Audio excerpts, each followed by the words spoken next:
course, we can talk about vulnerabilities, but at the same time, in the startup ecosystem, it's always opportunity as well.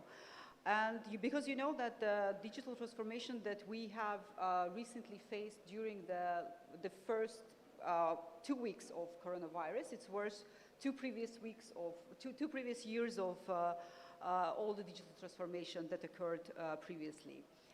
So today we have very valuable guests. And first of all, I would love to start with the introduction of our guests and give the word to them for them to introduce themselves as well. So our first guest is Samir Taghiyev. He's the head of CIS countries and Europe region at ICD. Mr. Taghiyev, please, maybe you can also tell about yourself, what the organization is doing. We'll be happy to hear the general projects and the initiatives that have been taken during pandemic and after pandemic. Thank you so much. First of all, I want to thank organizers for inviting me and ICD to this platform. I'm very happy to be here, and I want to thank to OIC Youth Forum and all our organizers for this great event. ICD is a private sector development arm of Islamic Development Bank Group. We are more than 20 years old. Our aim is to support private sector development in our member countries. So we work in 55 countries, and we provide line of financing to small, medium-sized businesses, including startups, including new business ventures. As ICD, we also advise governments to issue bonds. We call it sukuk. It's the Islamic Sharia-compliant bonds. We also help countries to be part of the privatization process, to help them to develop their ecosystem during this pandemic, and helps them to better face the challenges. As ICD, we are especially giving more attention for fintech. We know future is fintech, and we support startups who are in this fintech area. Recently, during our annual meeting in Tashkent, we awarded best fintech players from the region. And one of the winners is from Tajikistan, which is one of the Central Asia country for our region. As ICD, we are very much happy to be part of this process on supporting startups and entrepreneurship and development of small, medium-sized businesses. So I am in this panel. I will try to give floor to my other colleagues to speak.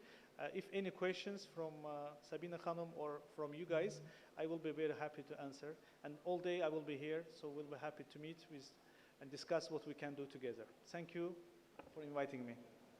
Thank you so much, Samir Taghiyev. And we are going to our next panelist, Vüsal Gurbanov, Acting Director General at ICYF ERC. Vüsal Bey, please, also, we will be happy to hear about yourself first, of course, and the initiatives that the ICYF ERC is implementing during this period. Thank you very much. It's my honor to participate here on behalf of ICYF ERC. ICYF ERC is the organ of ICYF and implementing ICYF vision and mission under its mandate in the region. ICYF ERC has been strongly contributing the development of startups and assistance to young entrepreneurs. We believe that regional collaboration among ecosystem developers can help to promote knowledge sharing and best practice in this crisis response. On behalf of ICYF ERC, we actively participate in development and assistance to startups and youth entrepreneurship by organizing various forums, seminars, events, and regular basis. Young entrepreneurs faces always that some barriers like access to information, access to capital, but we think and these barriers can be reduced regional cooperation and collaboration with the governments. We can develop regional network, combine startup, know-how, resources to drive young startup and entrepreneurships. On behalf of such activities that our center has implemented in collaboration with the government of the Republic of Tatarstan and Tatarstan Social Fund Salat, is the OIC Youth Entrepreneurship Forum, held annually in the capital of the Republic of Tatarstan. We started this forum from 2014, but during the COVID pandemic, we realized that we have to change this format. So after pandemic, I mean that post-pandemic condition, we hold 2 times hybrid format forum, and we invited all OIC member startups, all OIC member countries startups to join this event. And last 2 events, we received more than 200 startups, and we mainly focused at not existing startups. We mainly focused early stage startups, and we understand that these early stage startups need training, a mentoring program. So last hour, this forum, we gave the 20 hours online lectures and 80 hours one-on-one mentorship program. The final stage, we held it in Tatarstan. Final stage, there were 35 startups, more than 20 countries.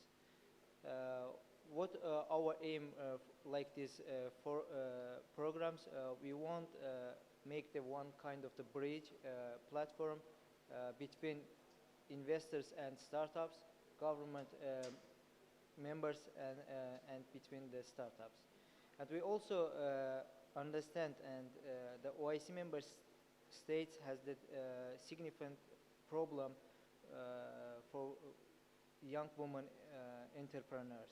So OIC centers aim to take the initiative to provide support to young women entrepreneurs of the OIC geography by creating supportive environment to successful launch, develop their business, and take advantage of their country's market opportunities.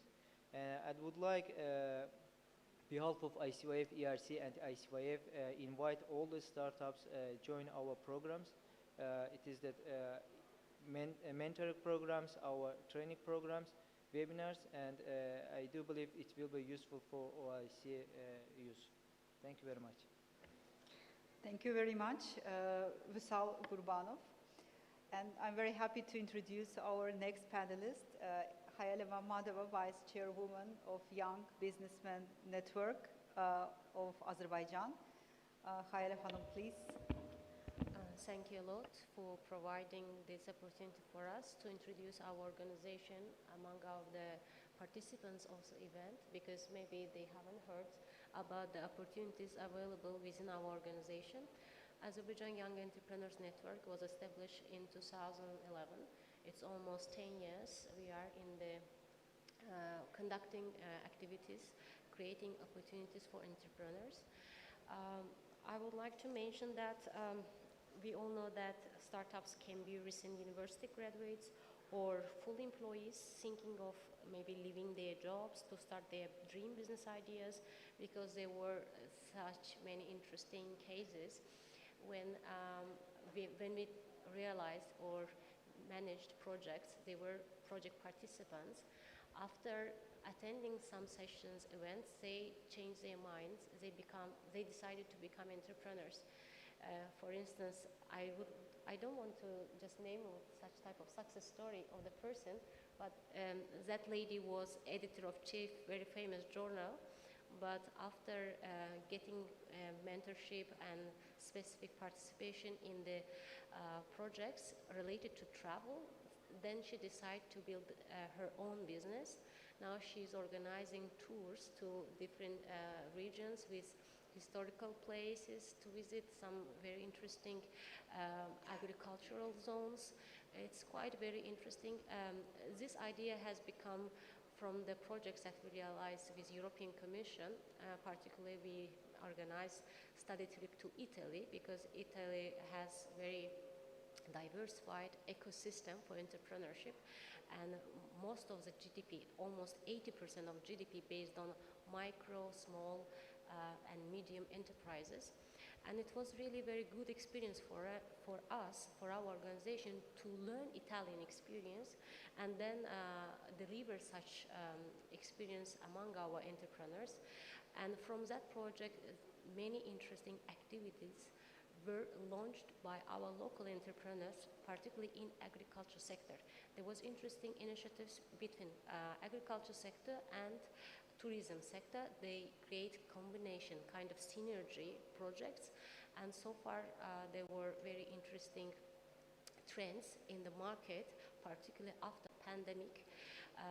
Such type of boom is going on to organize interesting products or services in tourism sector, because tourism sector has impacted negatively the all challenges during the pandemic. That's why our entrepreneurs in this sector at the moment trying to recover themselves and their activities by adding very innovative tools to their activities. And what else I can mention? Our organization provides good opportunities for all rank of entrepreneurs, unless they would like to do their business, they would like to launch their business. Maybe at the later stage I will going to provide more information on the realized projects, because I don't want to take time of my panelist speakers. Thank you very much. Thank you, Hayla Mamadova. And our next panelist is Vüsal Rustamov, Acting Director, Innovation Center of Azerbaijan.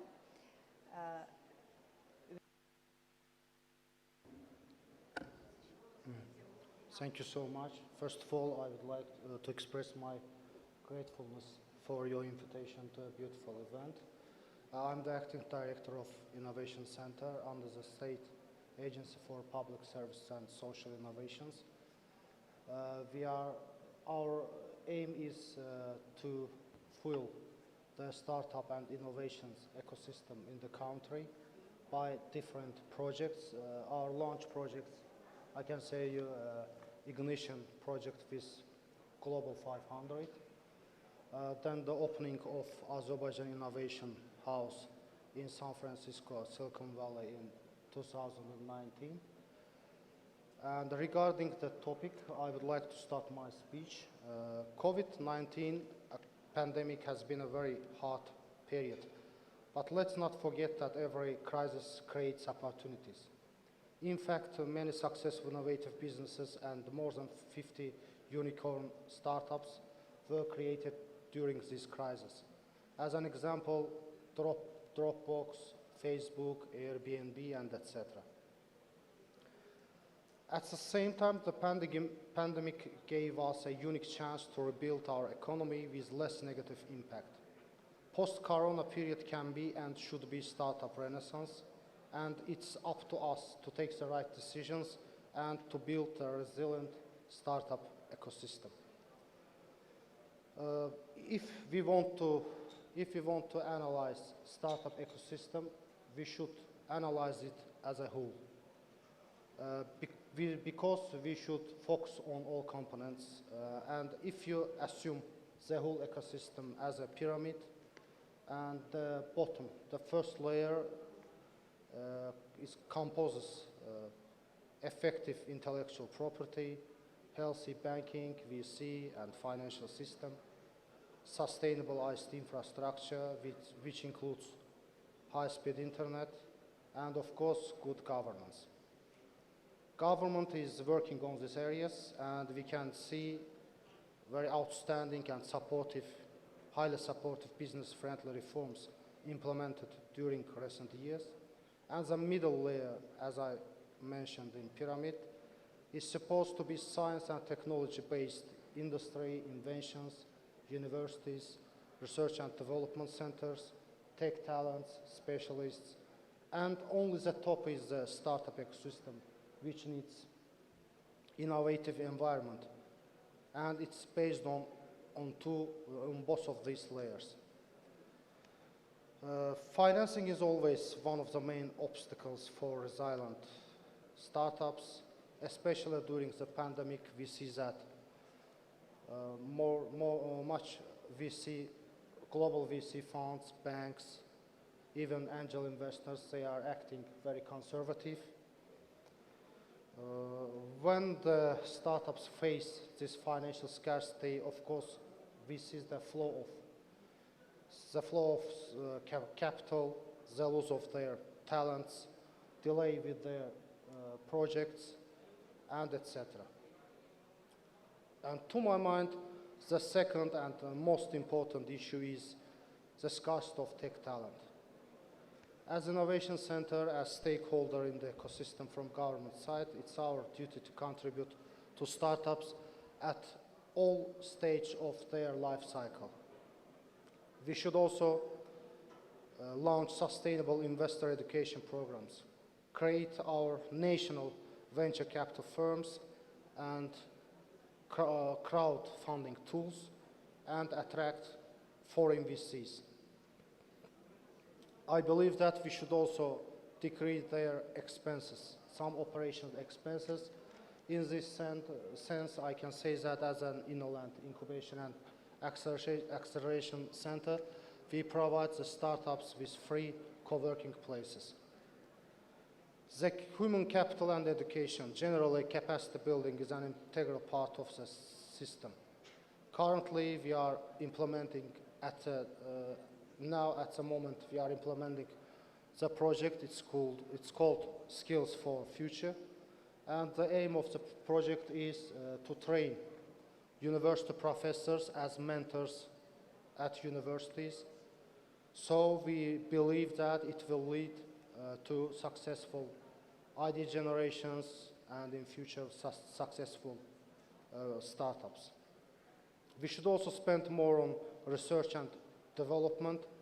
Let's take our brother country Turkey as an example. Turkey hit a decade's record with more than only 1% of their GDP spent on research and development, and now we can see several unicorns in Turkish startup ecosystem, and we see the growth.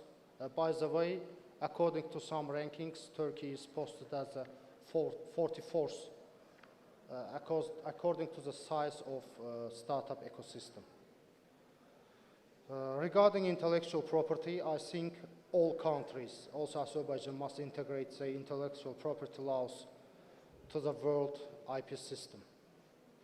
And regarding Azerbaijani startup system, I would like to say that our market and our population, according to this, our market is very tight and very small. It has some pros and cons for startups.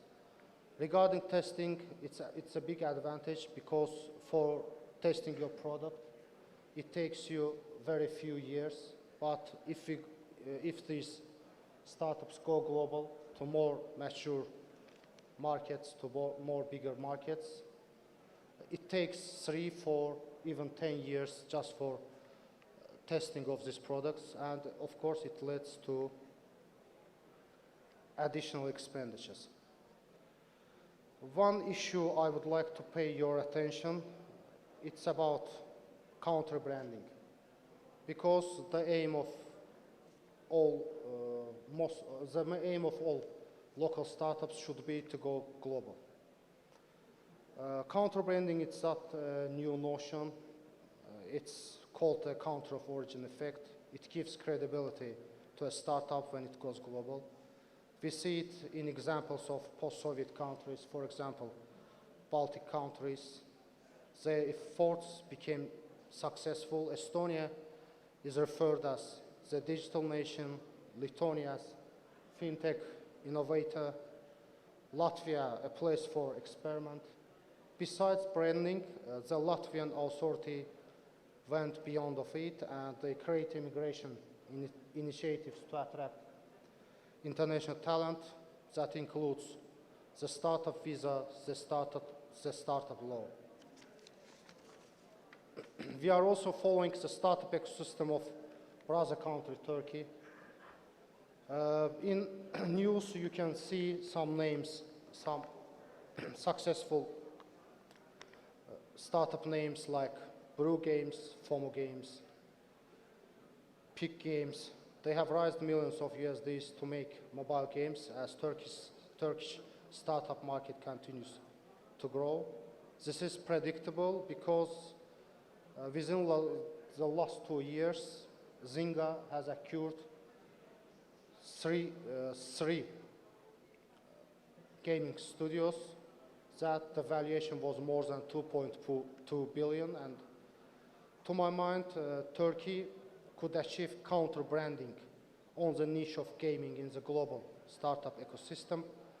And by the way, in Turkey, there are more than 100 gaming development studios at the moment. And at the end of my speech, I would like to emphasize and to mention that the deep and sustainable cooperation between a government and private sector is vital for a resilient startup ecosystem. Thanks for your attention. Thank you very much. Visal Rustamov, thank you for the speech. It was really great. And I want to move to the next panelist. It's Serdar İbrahimcioğlu, General Manager at IT Valley Turkey. Serdar Bey, please. We'll be happy to know more about you and about what IT Valley, Bilişim Vadisi is doing in general. And I know that you are focusing also on resilience. It's a special name, Bilişim Vadisi. We say it Bilişim Vadisi only. Bilişim Vadisi. Yes, Bilişim Vadisi. So please, stage is Because yours. it means not informatics technology only, it is the knowledge and communication. So this is the Bilişim. Bilişim is Turkic name, so mixed name. Thank you, Sabina, to introduce me. I would like to I would like to give my greetings, dear panelists, dear guests, dear participants, and I would like to thank who contributes this organization and bringing us together. Ministry of Economy, Ministry of Culture, ICYF and ICYF ERC.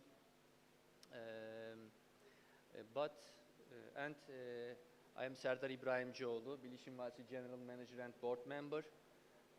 Bilişim Vadisi is the biggest technology development zone in Turkey.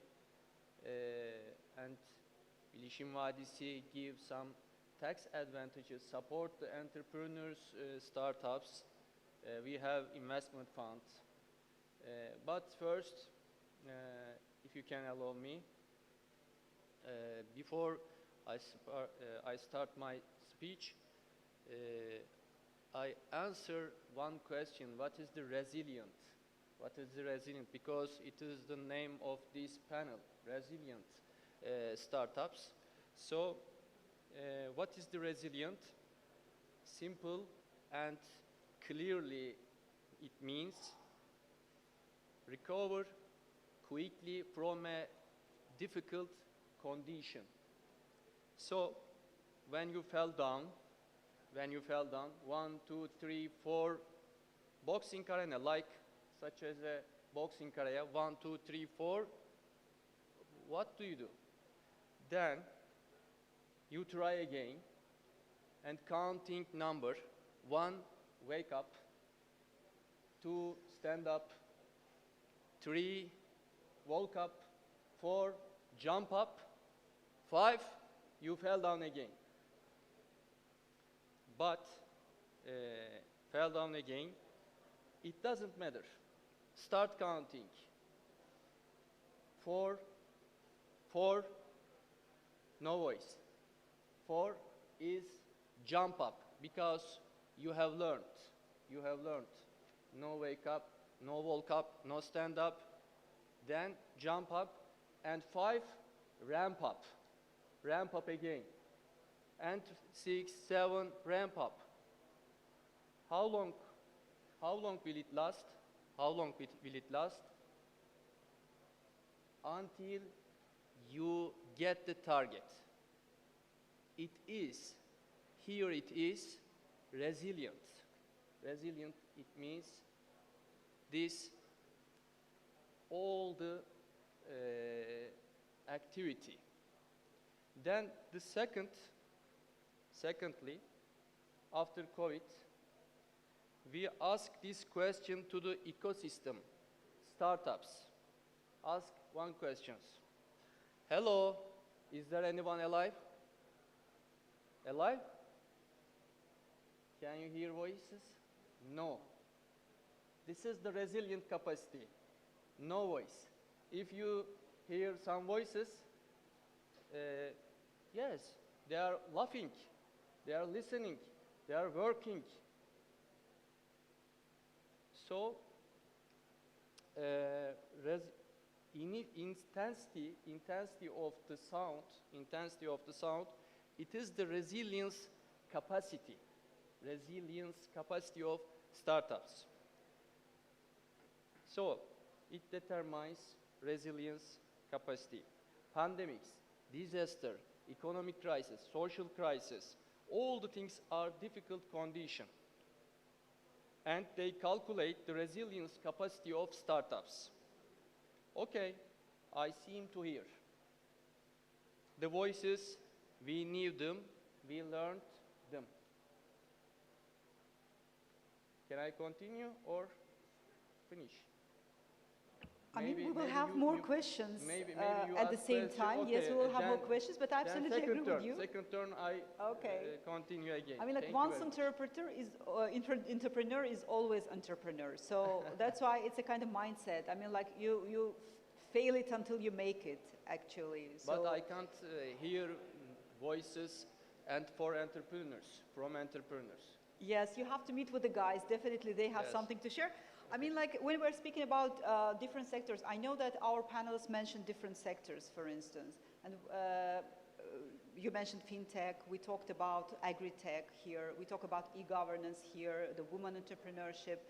So definitely, when we're talking about the sectors, at least when we're evaluating it from the Turkish perspective, as I'm based in Istanbul in general, we see the revival in such sectors as gaming. So gaming is booming after pandemic. Most probably because people are staying at home and playing online games or video games. Or e-commerce, because like right now we don't go too much shopping, but we shop at home. Or fintech, everything is touchless right now. Everybody prefers touchless, wireless cards. So I want to ask the question to anybody who would like to answer. So what do you think is like new trends in the sectors? Samir Bey, you are investing in fintech. Or Hayal Hanım, you are investing in agri-tech. Definitely fintech, agri-tech, or these kind of sectors are transforming right now. So what are the new trends in the sectors? If you have some success stories to share, that will be great. If you have something like ideas to share about the trends of the sectors, where we are going, so that will be great as well. So if anybody wants to share, Samir Bey, maybe a few words. Thank you very much. Absolutely right. I mean, during the COVID taught us a lot of things. One of the things they taught us that we can do work from home, we can buy from home, we can sell from home. So this is a new trend now, and everybody has cell phones in their hands now. And I can see from participants, everybody busy with their cell phones, including me, because this is how life is working. We are here, we are doing business, we are selling product. I just, as talking to you, I was talking to my client in my phone, and we were agreeing on the pricing for this is how it works now. As ICD, we are a multilateral institution. We are part of Islamic Development Bank Group. We are working in 55 countries, which means we have a data from 55 countries, which means we know the problems of 55 countries. We know what they think, how they want, what they want, when they want. So as absolutely to respond to your question, we believe future is digital banking, and we believe the future will be online. It will be in your hand, and we are seeing it already that our customers are looking for fast response, and they're complaining when the decision is taking place very low, very slowly. That's why as ICD, as a part of Islamic Development Bank Group, who supports private sector, including in Azerbaijan, we are supporting fintech industry, we're supporting industry startups who will be matching with the demand of the customers. So customers are dictating fast, very quality services. And if any startup can come up with some solutions, we are ready to support, we are ready to listen to them and support them, connect them to different venture funds. I know there is a lot of venture funds from Russia is here, from Turkey is here, from other regions. Recently, as ICD, we launched an online platform. It's called The Bridge. The name of the platform called The Bridge. It is online platform which connects all our banks and services together in under one umbrella. So let's say if you're a businessman, you want to do business in Morocco, but you don't know anyone in Morocco, and you want a bank to help you with the transaction. So you go to the Bridge platform, because this is our client, and you are our client, let's say, in Russia, in Kazan. So you can start to negotiate with this bank, and it will be easy introduction. So I'm encouraging to everyone to look our website. In our website, you can see a lot of actions by ISDB Group. As ISDB, we have a Science, Technology, Innovation Fund. It's a $500 million fund. And I know Azerbaijan and Turkey is very active participant of this fund. We are giving grants between $3,000 to $5,000, even to $10,000, just to recognize their work. It's called STI Fund, Science, Technology, Innovation Fund. So you can go to isdb.org. You can see all this information there. Plus, I'm here during the day, and I'm hoping, Sabina Khanum, I answered your question. Thank you very much, and I would love to ask, actually, we have a lot of fintech startups here, so definitely many fintechs would love to get more information. So dear fintechs, please, Samir Tagif is here. After this panel, please feel free to join, to ask questions, and to learn more about how they can benefit, because we always talk about the benefit that we can provide to the startup, to these young entrepreneurs. So anybody else want to, okay, Hayal Hanım, please. I would like to share very interesting, let's say, our activity based on EBRD mentorship, micro-mentor support program, because it is really a very useful online platform that connects entrepreneurs with volunteer mentors, and in partnership with MasterCard Center for Inclusive Growth. It's kind of addition. Gelmir. Okay. It's like an online platform which connects entrepreneurs with volunteer mentors with the support of MasterCard Inclusive Growth Center, because they are providing opportunities for women and young entrepreneurs with access to finance, skills, networks that they need to take their business further.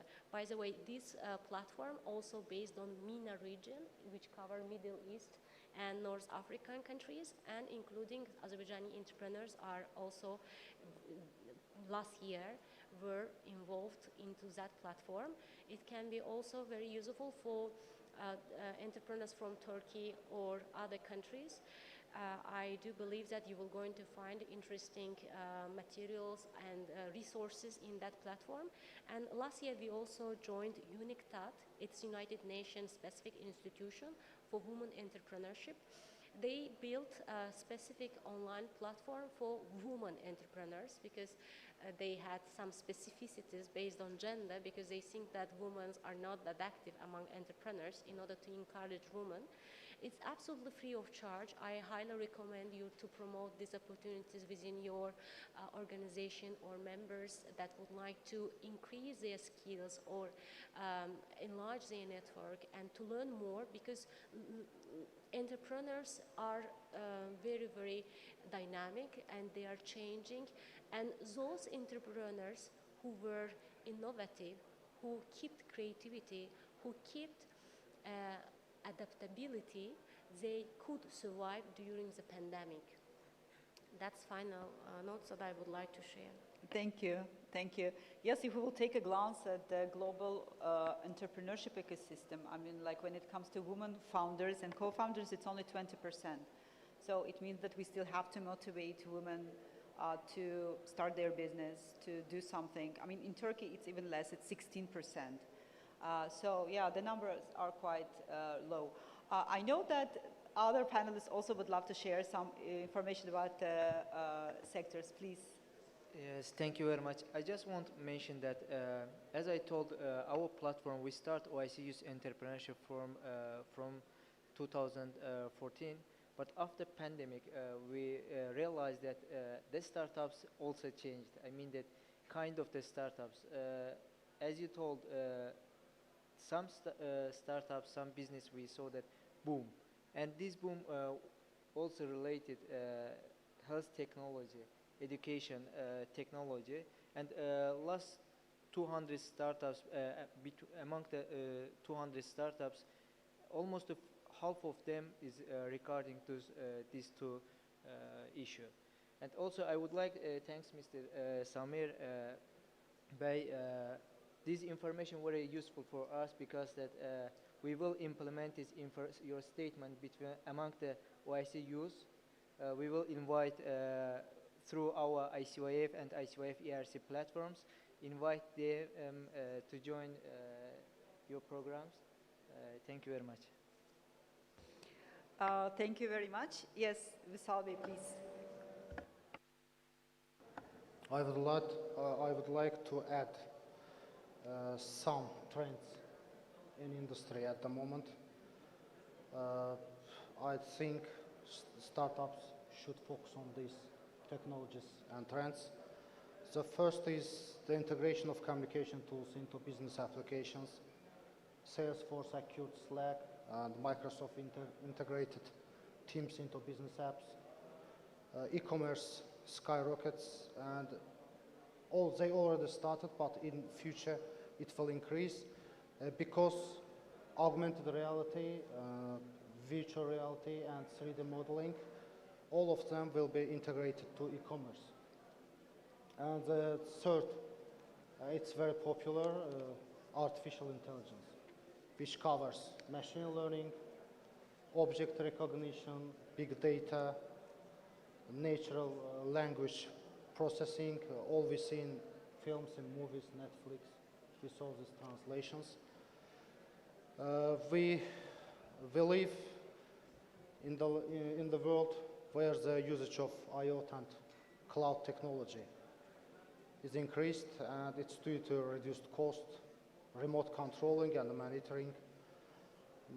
Cybersecurity and data security are top priority at the moment. Especially I want to mention the revolution in retail. For retail companies, they have access to vast amount of data that they don't need intermediaries anymore. They can reach to consumers themselves. We see in YouTube, for example, the product Amazon, you go to shopping and you don't see any cashier. It's like countless payments, banking without branch, and etc. Customer service, cloud call services, AI chatbots, digital fashion and NFT, greener and resilient technology, increased demand for reskilling and upskilling. I mean distance learning and online education. As we know, they are different notions. Alternative banking. During this pandemic, we saw that the traditional banks, they couldn't satisfy the needs of the customers due to restrictions. So most of the customers, they're now thinking about cryptocurrencies, bitcoins, Ethereum, etc. Remote robotics in construction and other industries. Remote working has become normal in many corporations. The attention to environment-friendly policies increased due to electric vehicles, scooters, and etc. Drone and robot delivery. And I would mention the travel tech. As we see, the leisure travel is coming back, but business travel is substituted with online meetings, blockchain, and cloud computing. And also, the people are trying to be less reliant on paper records. they prefer digital. Digitalization, I think, is the future. Thanks so much. Thank you, Visal. Rustamov, thank you very much. Actually, what I hear from the startups is like everybody talking about the Asan success story. I mean, like, and as I know you're working closely with Asan as an innovation center. I would love to tell to the startups as well. So if they have questions about Asan and how it works, so Visal Rustamov is the person that you can come and ask the questions. So definitely there will be a lot of questions, you know. But at the same time, from the perspective of e-governance, actually this is one of the best regional story also, and one of the regional cases that we have right now. So I think that we are moving towards e-governance and e-government in the general also. So thank you for your remarks. Sardar Bey, maybe you want to tell us something about that? I mean, like, since 2015, we have graduated like around 800 startups. So maybe you want to tell us more about the resilience, maybe the challenges that the startups are coping, you know, and how they are changing. Because Yes. what we faced is like, there is a lot of startups who closed the offices, so who stopped their operations. But at the same time, there is a lot of startups who reshaped their business models, who grew a lot. So how they are doing that? I mean, what are the challenges and what are the most challenging side of the story? So what are the positive and the negative sides?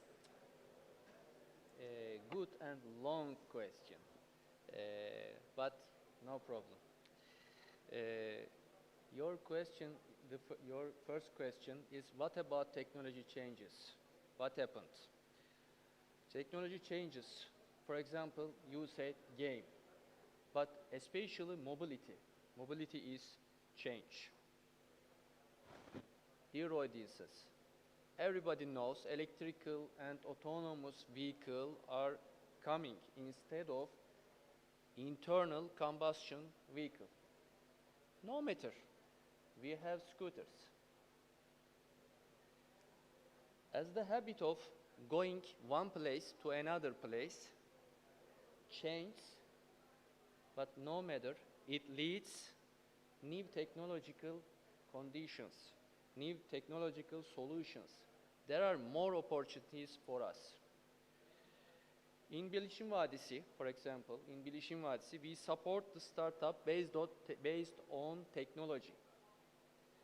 Especially, I said mobility. For example, TOG. You know TOGG TOG is the Turkish national electrical vehicle. They are working in Bilişim Vadisi. And we have a flying car. It is named air car. Really, it's flying. I saw. And then GetGo. There are 3 success stories in mobility sector. GetGo, they are working on motorcycle for carrier, electrical, autonomous, and electrical motorcycle. And they support by Getir. They are supported by Getir. You know Getir. It's the big e-commerce company. So many things, sector, e-commerce, agriculture, mobility, gaming. After COVID, it changed, technology changed. But how it's changed? Not conservative model, disruptive model. It changed all our habits.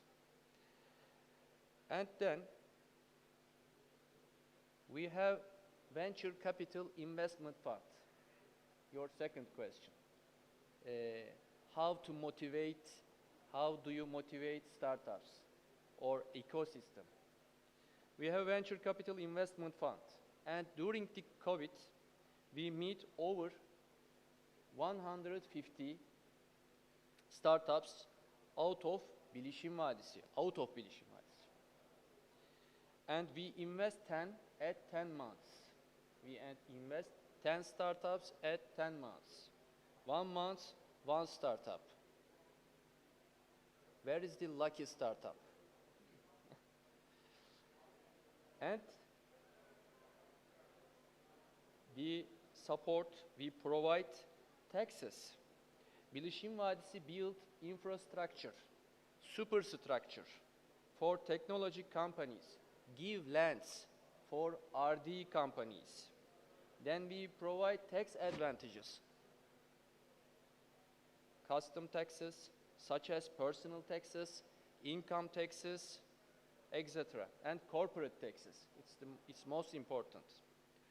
And perhaps most importantly, Bilişim Vadisi brings the university and industry and entrepreneur together in the same environment and creating a technology ecosystem.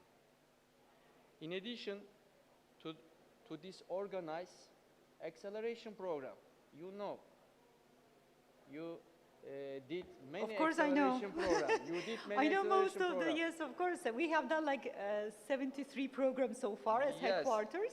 And Of course, we were following all the acceleration programs. We make our acceleration program with you sometimes in Yıldız Teknik University. Yes, of Yes, course.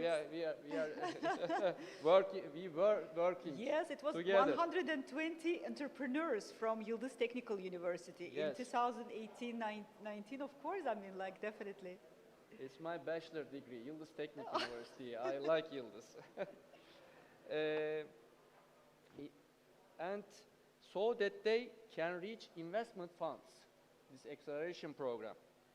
And they can make sale to industrial companies that would supply the technological products needed by the industry. This is the digitalization.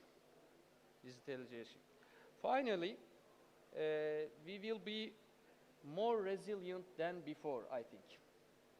But if we will be resilient startups, we must have resilient ecosystem. We need qualified human resources.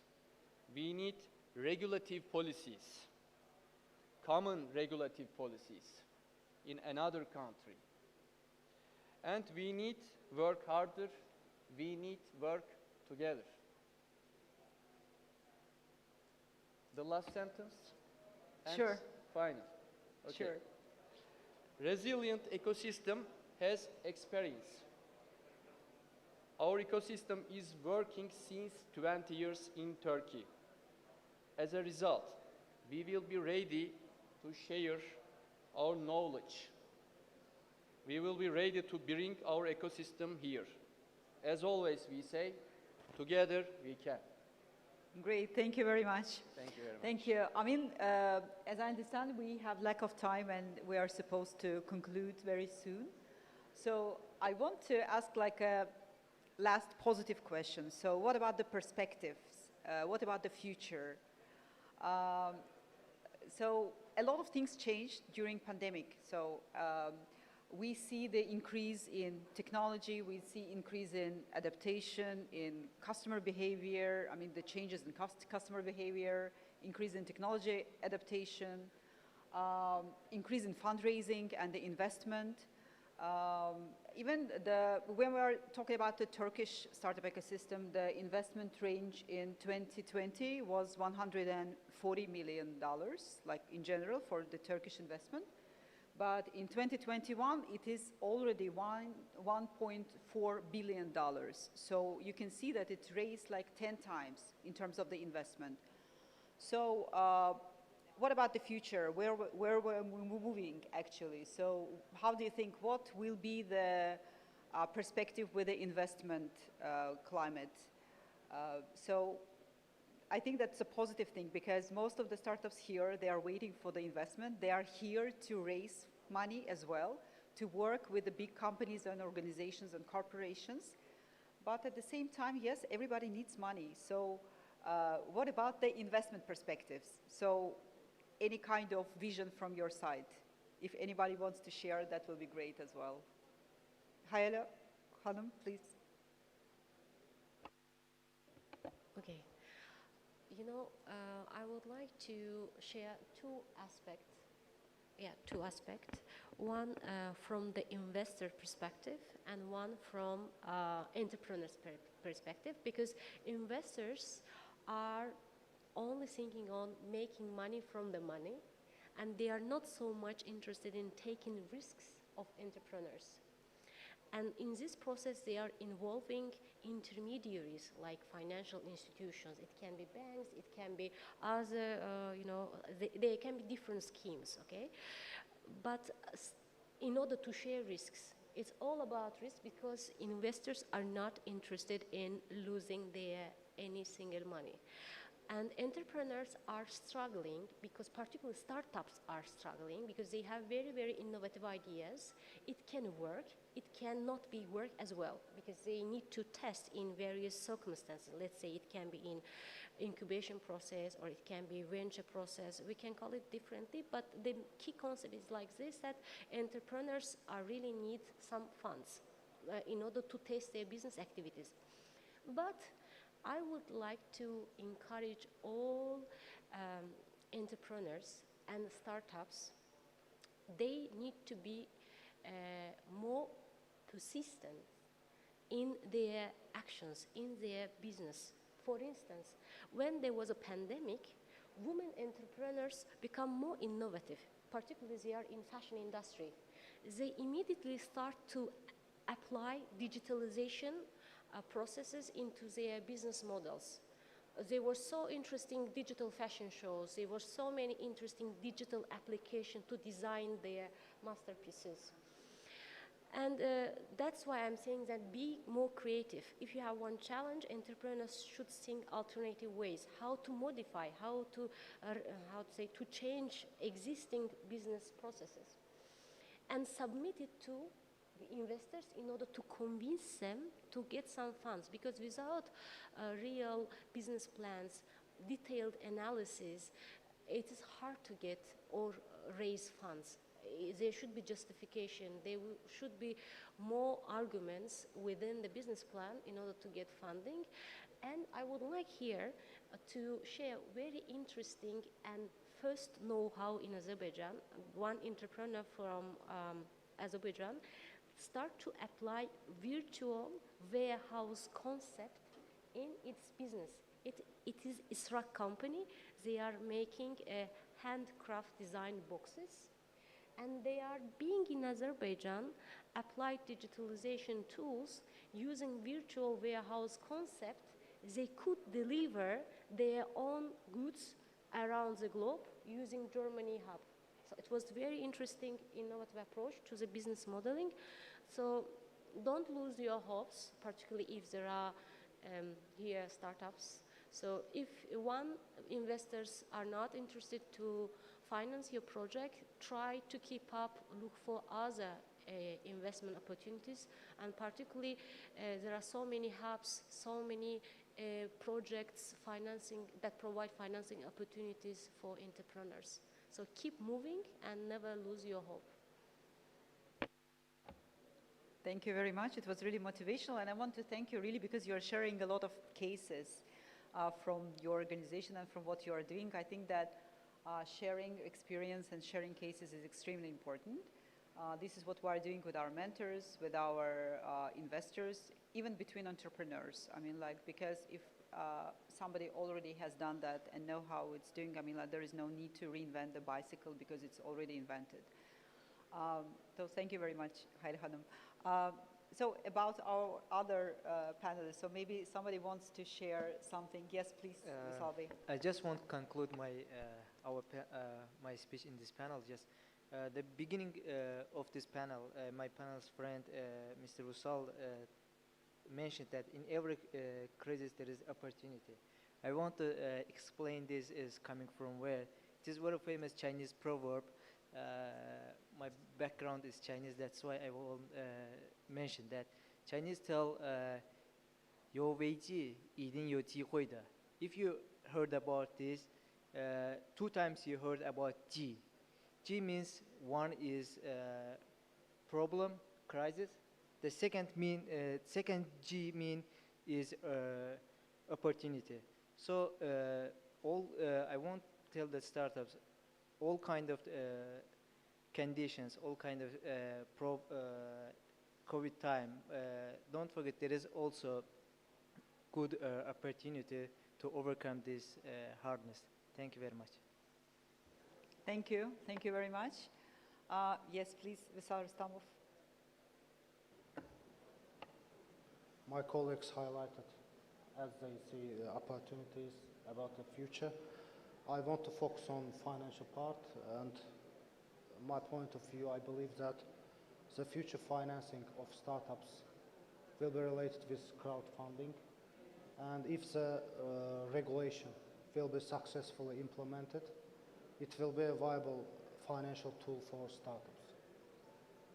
As I know, in Turkey they are working on this, and I believe that in one day in Azerbaijan it will also be a source for startups for their further development and for going to global, to Silicon Valley, to different big startup ecosystems. Thank you so much. Thank you. Thank you. It was really valuable. Absolutely, yes, in Turkey, the crowdfunding regulation was just started to be implemented, and there is a lot of different startups as well, platforms, crowdfunding platforms, who already started and be very active. Some of them are very active. I mean, like there is the new mechanism right now, and I think that it should be more and more popularized, at least in the startup ecosystem, at least in our region, definitely. Samir Bey, Serdar Bey, maybe you also want to tell us about the perspective and the future. So what do you think, what will be the future, especially in the fundraising? I mean, maybe Samir Bey, you can tell us from the bank perspective, like as a donor as an institution. So what do you think will be the perspective with the fundraising? Thank you for the question. I mean, I have been personally involved to fundraising. I think it's a big exercise, and what I saw from our startups recently, I was meeting with 10 startups. So I asked one of my close friends in Azerbaijan, using that I was in Baku, so I said, I want to meet with startups. I want them to pitch to me their projects. And when they were presenting their projects to me, I thought that they needed training on how to sell their product to potential investors. I think money is there. We know the money is existing, but how to sell your product, it's very important. So most of the startups, they don't know this. And I think this learning factor is very important. How to talk to your investor, how to convince your investor. This is a crucial moment. And I think we need to find the ways as bankers, as financing institutions, to help these startups on this learning curve in order how to pitch their presentations in diverse languages. Some of them they did speech, they spoke in English, some of them in local language. Doesn't matter in which language you speak, the message should be clear and the investor should understand. For example, I went one case when they were doing a presentation, they were asking for $100,000 and $80,000 was for marketing. $80,000 was for marketing, which in now social media you can do marketing free of charge. So when I asked why you put 80,000 for this, he said, I want to buy this, I want to buy this. It's like a waste of time and waste of money. Investor doesn't like this. Everybody is appreciating their $1. So the startups needs to learn how to better present their financial model, how to present their budget, how to convince the investor that they are right investor to the right startup to invest for. So I think this learning curve is crucial, and I'm advising all startups to get online courses, to meet with people like me, like others who used to work for bank, who's working for banks with investor relations. You know, people are studying 4 years on investor relations. So it is not hard, it is not easy job, I understand this, but you need to develop these skills. And as ICD, we are ready to support on this process. So I just wanted to thank again to organizers for inviting us to this platform. Thank you. Thank you. Thank you very much, Samir Tağiyev. Serdar İbrahimcioğlu, please I mean, like, as I understand, we're also concluding and trying to say like some closing remarks as well, because we're lack of time and people are showing us already organizers. So I hope this is the last question. yes, this is the last question. for me. But one thing maybe I say, we are working at now to realize a technopark in Baku. Under the auspices of Ministry of Digitalization and Transportation and Azerbaijan Republic and the Turkish Ministry of Industry and Technology. Next year, I hope, next year Technofest will be in Baku, and next year I hope we will open Technopark at the same time. This is the international Technopark, the first international Technopark. This is most important for us because Azerbaijan and Turkey work together, and they mix their ecosystem, they assemble their power in technology. So what is the future? I think future is better than now. Green protocols, sustainable energies, urban mobilities, many technologies will come and disruptive. So conservative technologies, we work many times to reach the conservative technologies. But if the conservative technologies disrupt, so new technologies, we start the same line, all other countries. So this is a very good opportunity for us, I think. The future is better if we work together. Thank you very much, Sardar İbrahimcioğlu, Vysal Rustamov, Hayale Mamedova, Vysal Gurbanov, and Samir Tahir for being with us today, for sharing these valuable comments and contributions about the startup ecosystem and the resilience that we all face after COVID. If you want to meet with the startups, please, I mean, all the startups are here. We have the booths, and as I understand, the job is going, everything is in progress. And right after the panel, we will have the startup booster again, the startup pitches. Thank you very much once again. It was really great to have you here, and I really enjoyed that. I hope that you enjoyed it as well. Thank you.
so I think you can start. We see the presentation and you'll have 3 minutes. Please follow the timer. Okay. Good afternoon, dear friends. I'm Ramin Azmamadov from Dr. Agro. We consider ourselves as a friend of the farmers. Why farmers important for us? Because they play huge role our food security. As you said this in number, 80% of the food produced by small farmers in the developing countries, and these farmers should produce 70% more foods till 2050. And are they farmers ready to do it? What kind of farmers they have? They have problem with education, they have problem with water, they have problem to get the reliable source to get information, what kind of products they should, what kind of crops they should plant. So we decided to build a platform for farmers where the farmers can get the access, free information, the database, where they can make their profile to get the crops which is more brings more money for them. That's why in this platform they can calculate all the costs of the crops. For example, if every year they plant the same crops, they are to decide to plant a next crop, they can choose the crops in one click. In one click they can get all the budget, what kind of resource they need to plant new crops. And besides, we produce the water moisture sensor reader. In this reader, farmers can get all the information. They can plan their time when they need to give the water their plant. And we have this packages, service packages, where they can get these services, for example, soil analysis, NDVA data. And we would like to give the chance to input production companies like the fertilizers machines. They can access the database of the farmers, and altogether in this region more than 20 million farmers database. They can provide, they can give all the information to the farmers. They advertise their products to these farmers. And we raised 50K, and we are looking for 350K to go to the Middle Asia, Central Asia countries. Thank you very much. Thank you. It was a great presentation. Thank you. Thank you. Dr. Agro. And we are moving with the e-point, please.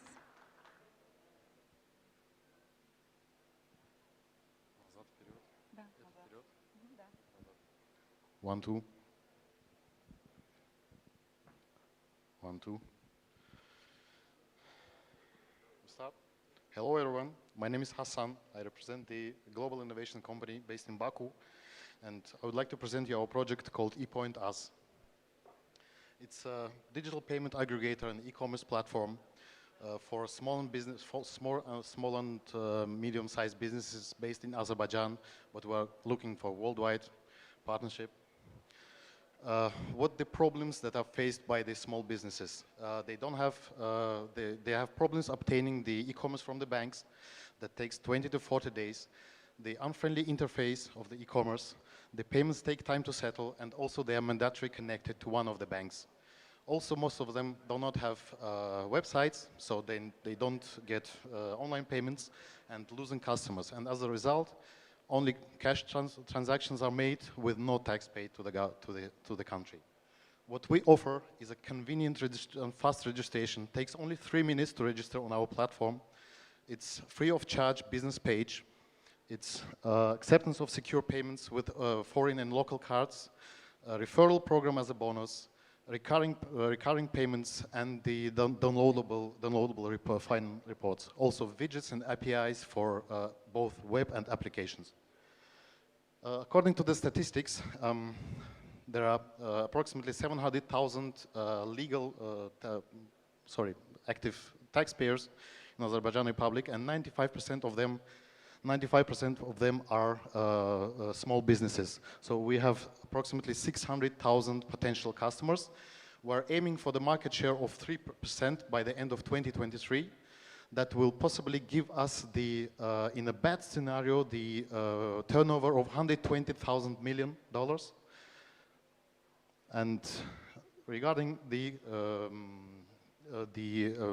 our competitors, we are the only one to give daily settlement, business page, lower fees, and such a fast launch time. In comparison to the world-known platforms such as PayPal, Stripe, Yandex, etc., we have quite competitive commission fees, only about 2%. And what about our milestones? We've started development in January. Not official launch was in July, only a couple of months ago. We have already 24 businesses joined our platform, only from friends and family, and already have more than 100K in dollars in turnover. Also, we are first fintech startup freed from income tax for the next 3 years from the Ministry of Economics. What we are aiming, the project is financed from the private funds. We are looking for partnership and sponsorship of $200,000. And yeah, thank you. I didn't have enough time, but in B2B meetings, we'll discuss it later. Yes, thank you very much. Thank you for the great presentation. Thank you, Ipoin. And we are moving with Etik İmza. Please, stage is yours.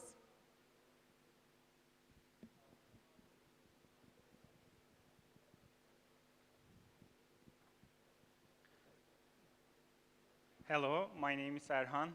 I'm a co-founder of Etik İmza. Etik İmza is a digital platform that can be managed legally with ink signature process. What is the problem? Wet ink signature process is very slow. The circulation of printed documents is not secure, and wet signed documents are expensive to search and save again. How is our platform working? First, upload the documents to sign. Second, add the signatories. And third, choose the shared location for the signed documents.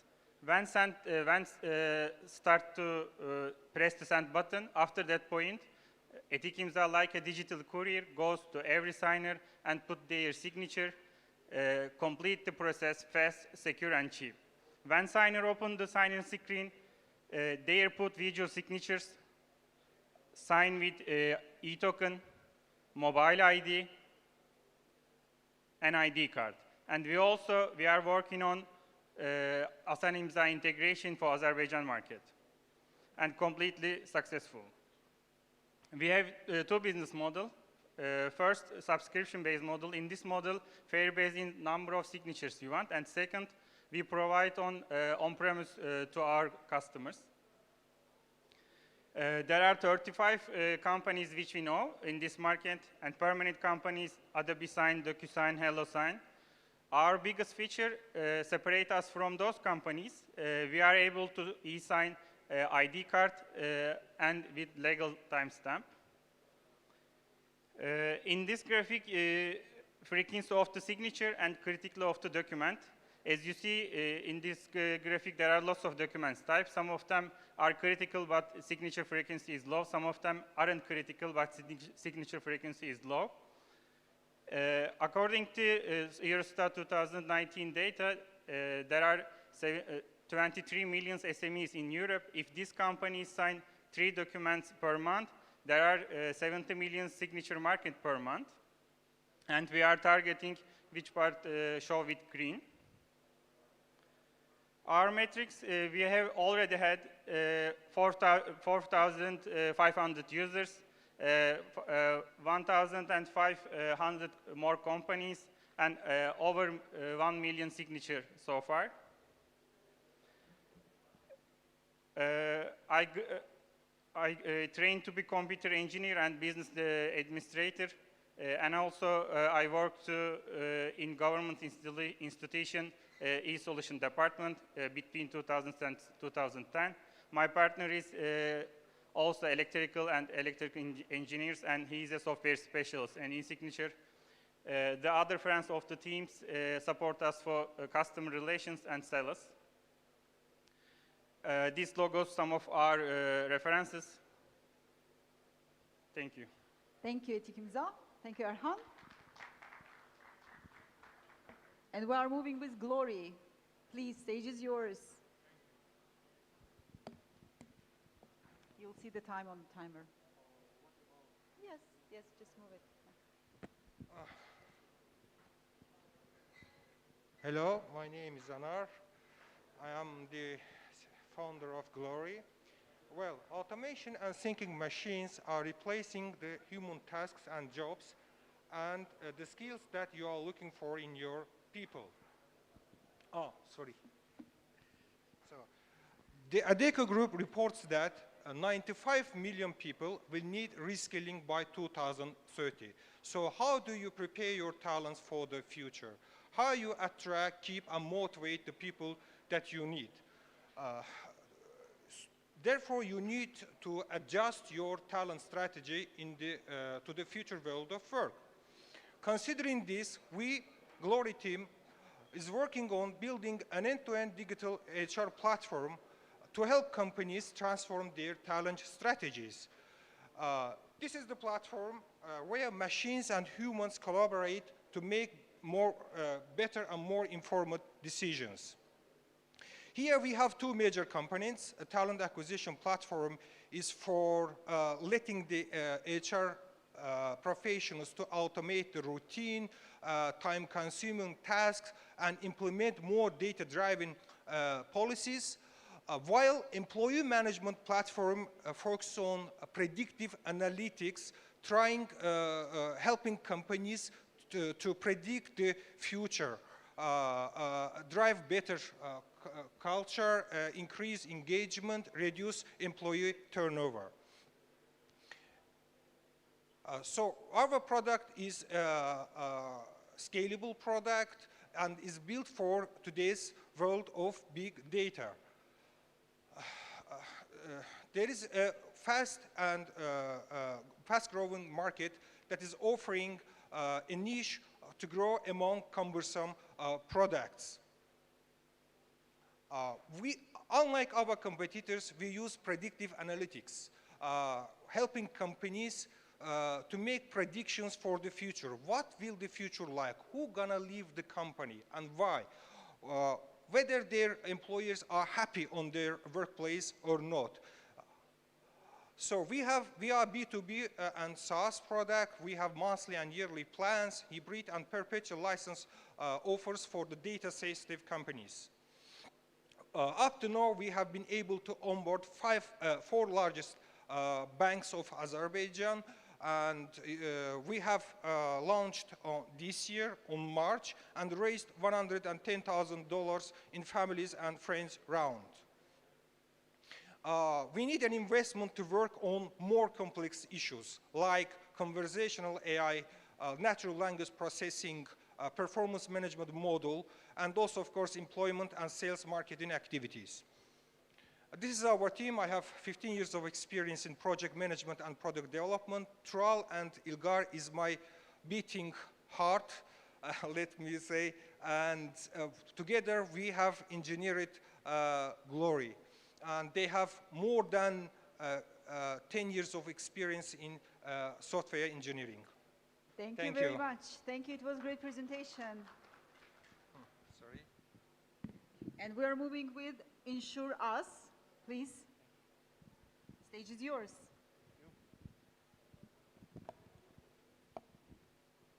Hi everyone.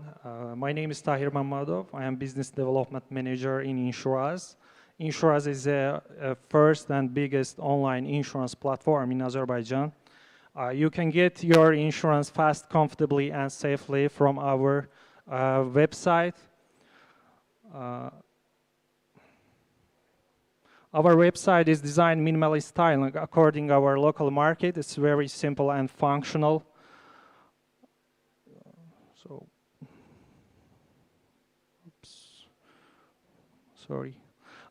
Which problem we are solving, especially in our country, people prefer to buy insurance from the office physically.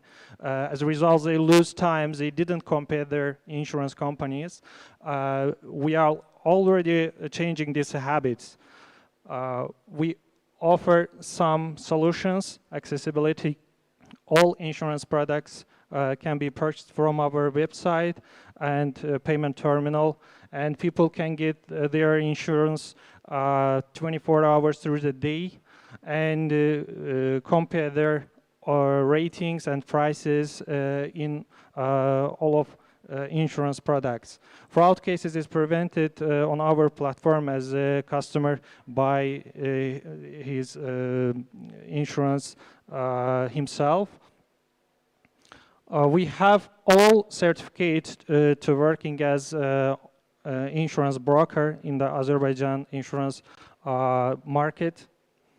Our target market is everyone, I mean all who needs insurance.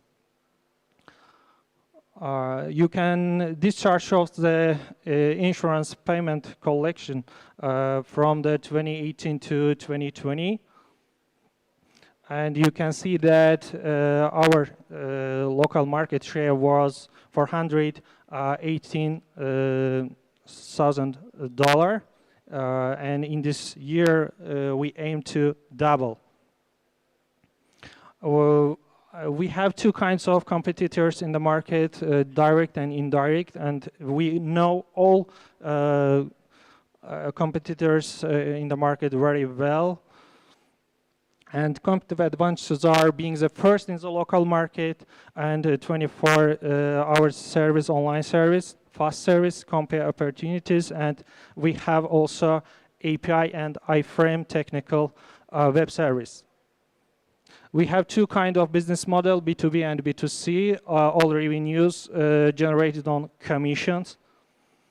And we working, you can see our partners, we are working with government organization and also insurance companies.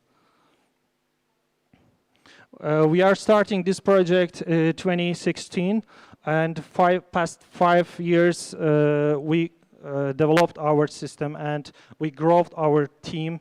Right now we need addition investment for product development, growth team, business development, and beachhead marketing for foreign countries and globalization. Thank you very much. I mean, like, unfortunately, we are lack of time, so it was great presentation. Thank you, Tahir. And we are moving with Iglim. Stage is yours. You'll have 3 minutes. Please follow it on the timer.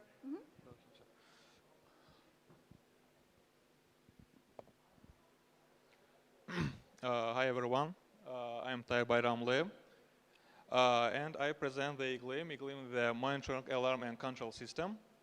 Let's begin about the problem. The supply of greenhouses with technology is low in underdeveloped countries. For this reason, is generate the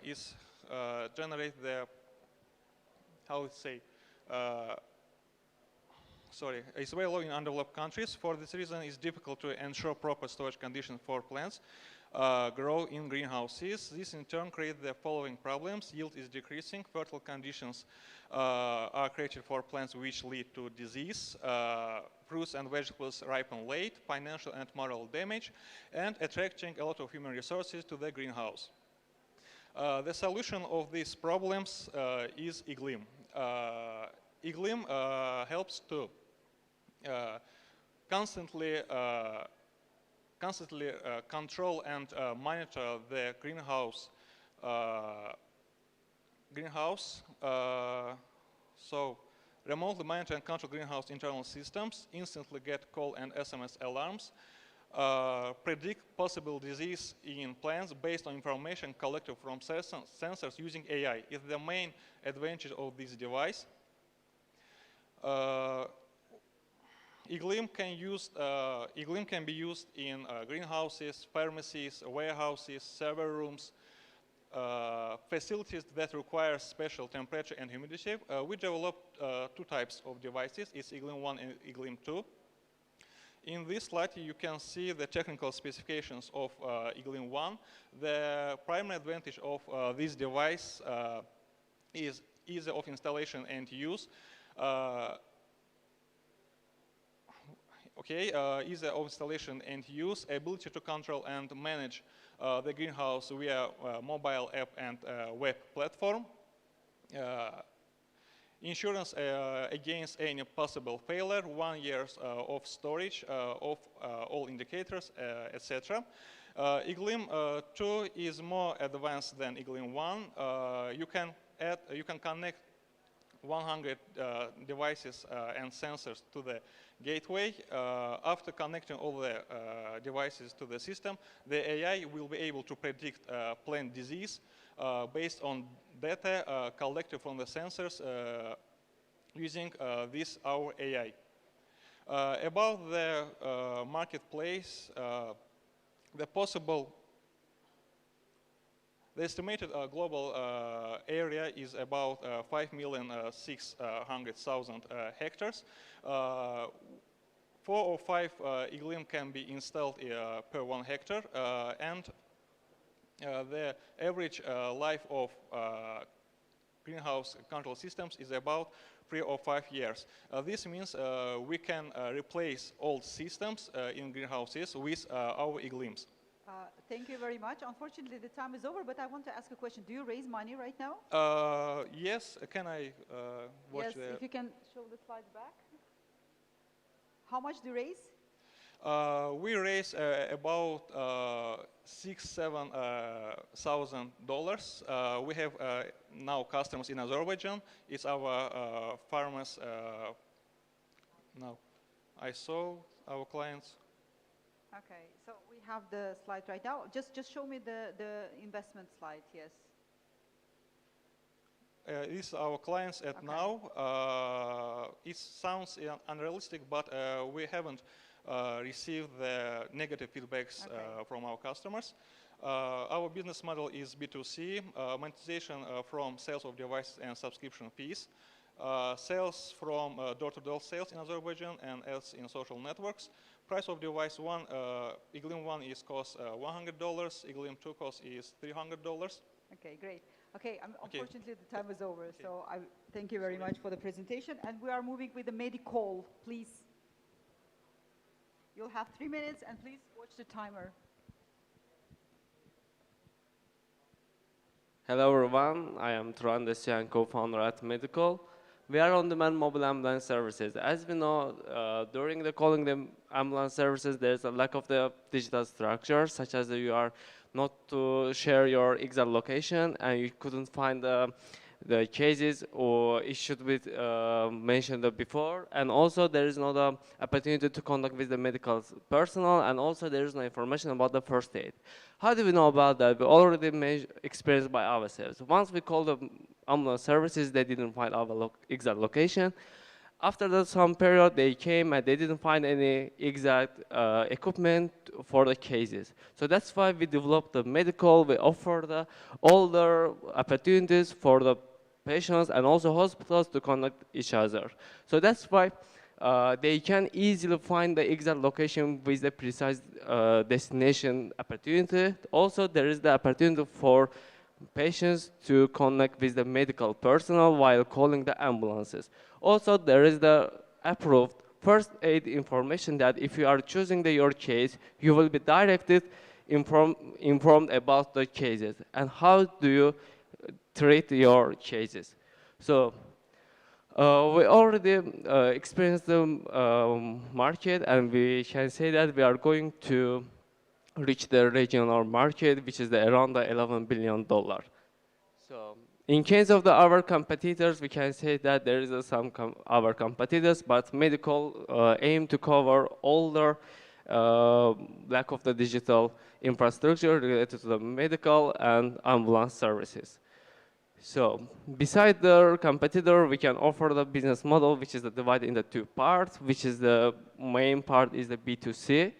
Our patients who have the diabetic or genetic or any pregnancy problems, they can easily connect with our application, and they can easily contact with the state and private hospitals. So it's our product roadmap. We are going to add some another opportunities, such as the searching for blood, for example, working as a freelance doctor, and so on.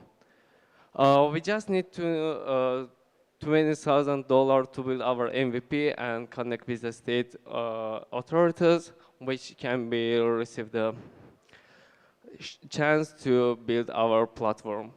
Then it's our team. I am again Turan and CEO co-founder. Ali is the another co-founder of our program, and also we have the two developers to build our platform. Thank you for your attention. Thank you. Thank you for the presentation. And we're moving with Med OPD. Please, stage is yours. Please follow the timer. Good afternoon, all of you. Myself, Mohammad Sharif Koso, co-founder of Med OPD from New Delhi, India. Med OPD is a platform which provides online healthcare, online doctor consultation, and lab investigation to the people of India, which covering urban areas as well as rural areas. We have two different apps. One is for user app. Those who are living in rural areas, we have a different app. We are setting e-clinic in every villages of India, which is known as e-clinic.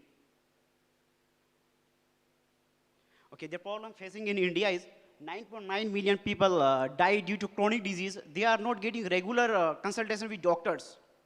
And 1.6 million people die due to inadequate healthcare. They are not getting a consultation with MBBS, MD doctor.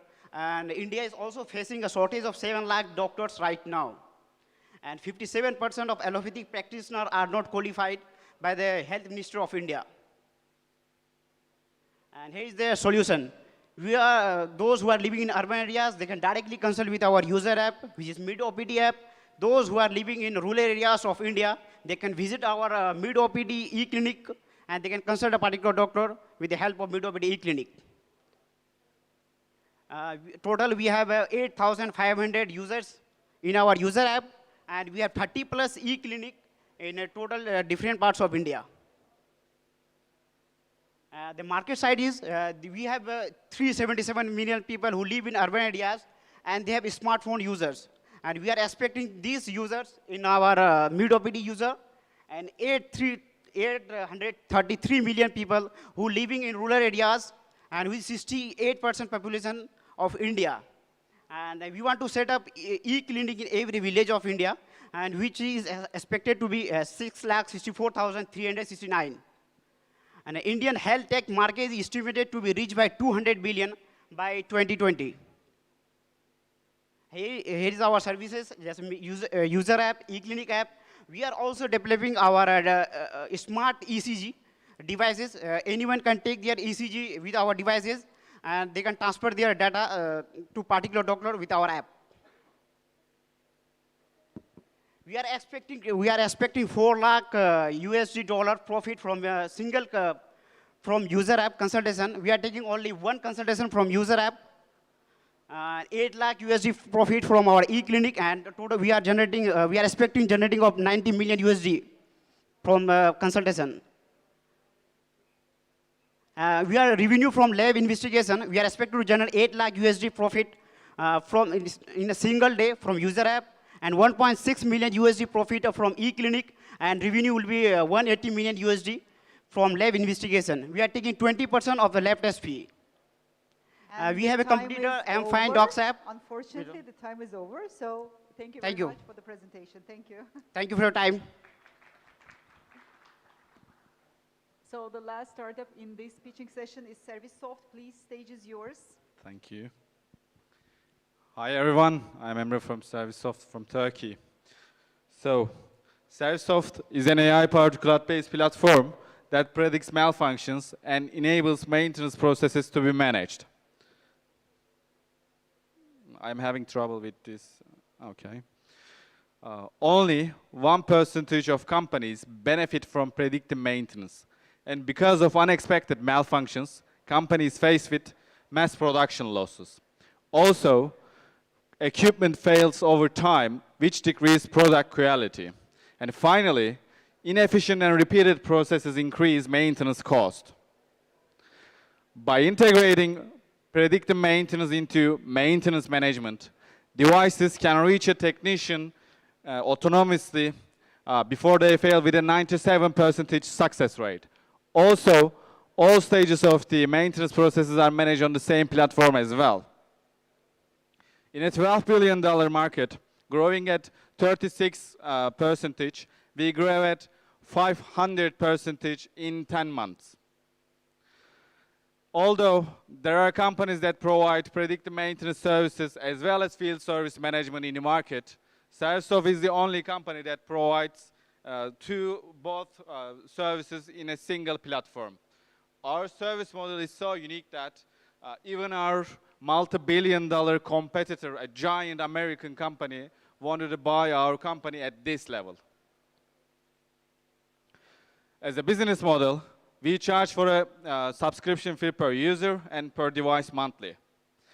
And in 2017, we founded our company and had our first customers. And in the last year, we received our first investment to perfect the product. And right now, we are expanding our business into European market.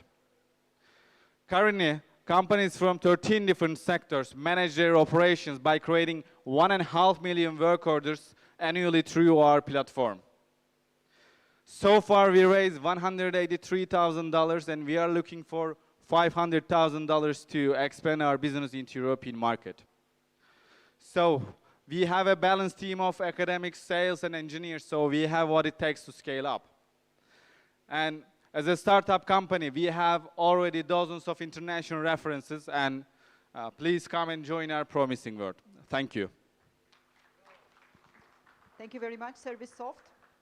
That was our last startup before the coffee break, and right now it's a coffee break for the next 15 minutes. So we will be here back in 4:30 for the next panel session. Thank you very much.